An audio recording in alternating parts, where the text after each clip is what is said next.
Една мацка, за да бъде привлечена към нас, какво трябва да направите?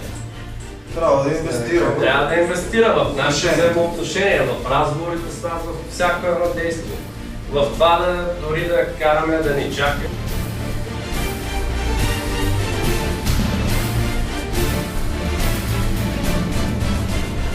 Действия плюс знания определят нашето поведение.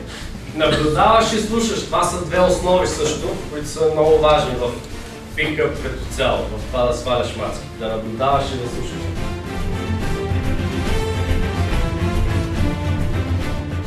Увереността е едно комплексно качество, което се изгражда и се постига всеки ден от живота. Увереността е действие, увереността е самото действие, тъй като ти чрез действие и изграждаш. Ако не действаш, как ще сваляш мацки? По Фейсбук, да, сега е модерно, нали, ама до там по Фейсбук ли ще ги чукаш, примерно, или ще ги целуваш, или... Няма как, трябва да действаш, да излезеш от вас, те няма да дойдат сами у вас, защото си много готини, или защото са ти видели усмивката оня ден в метрото и идват сега да ти чукат на вратата. Няма това да стане, трябва ти да предприемеш действия. Къде се намира този страх от отказ? Прямо времето, къде се намира този страх? Първата пречка основна на целият този процес, нали? Това, което те спира, първата стена. Да видиш някой готина маска, директно отидеш да се отвориш. Примерно тя не е в твоя социален кръг, защото масово хората се запознават с живота на социалния си кръг.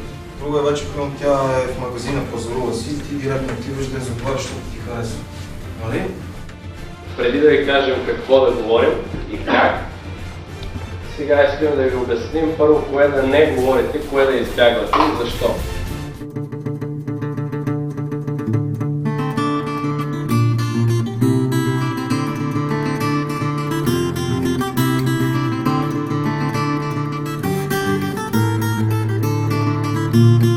Чрез приятелите и вие може да разберете тя от какво се интересува, що за човек е, как гледа на живота.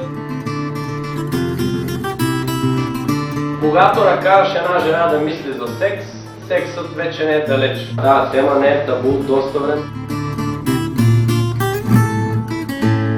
Към всяка тема за разговор имаме два вида подход, как можем да подходим към темата. Да. Един е чрез въпрос, като зададем въпрос и задълбаем темата.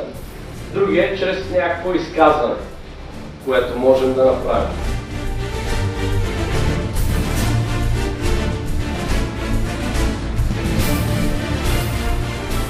Когато се запознаваш с мацка, с мадама, трябва да я гледаш в очите. Това показва, че ти пак си уверен.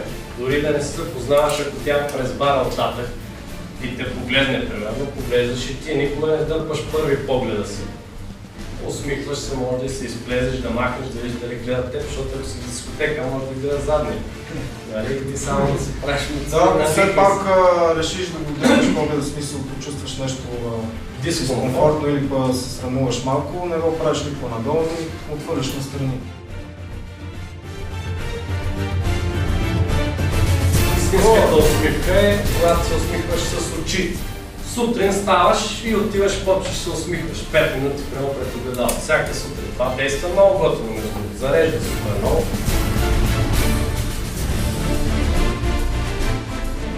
Да вярвам в любовта, тя пита веднага защо.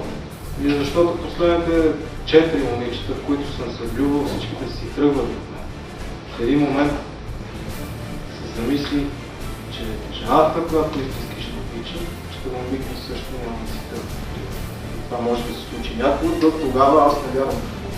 Любовта е действие, любовта е това, което правиш, като ходиш прямо 15 минути по-рано за среща, това, което жертваш от себе си, за да го постигнеш. Това е любовта, тя е действие реално. Както се казва, за всеки влак си има пътници, вече въпросът е да не се качиш на товарния.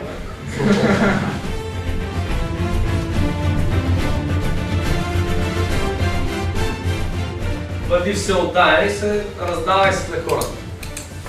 Без да очакваш естествено те да правят същото за теб, да го правиш заради това да получиш от тях някога някаква си услуга или нещо. Проактивните хора подчиняват чувствата на ценностите си, а не обратно.